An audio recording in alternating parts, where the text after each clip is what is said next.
On l'a aperçu dans ce reportage, le centre de rétention de Lampedusa est totalement saturé. Il y a 1000 occupants pour 250 lits.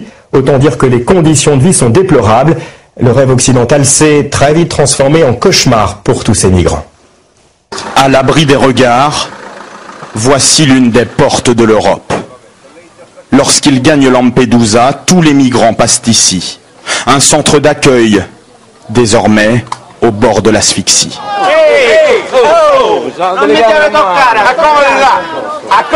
Le directeur du centre semble dépassé, car ces Syriens protestent.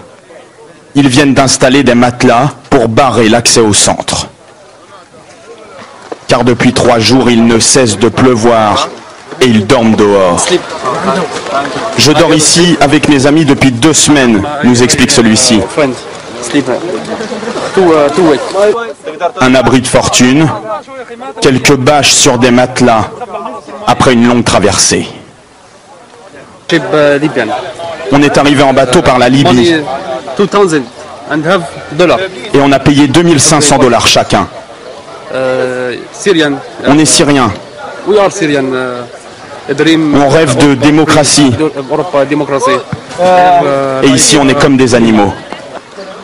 Des hommes, des femmes et plus de 200 enfants.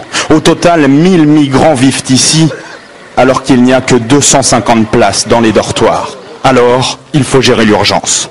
Un centre tellement surchargé que régulièrement les bus viennent ici chercher les migrants. Pour eux, direction le ferry et le continent. Parmi ceux qui restent ce matin, il y a les 154 survivants du naufrage. Eux ont un lit et ils ne veulent pas parler de ce qu'ils viennent de vivre. Le centre leur a offert des joggings. Toute la matinée, ils ont essayé de contacter leur famille.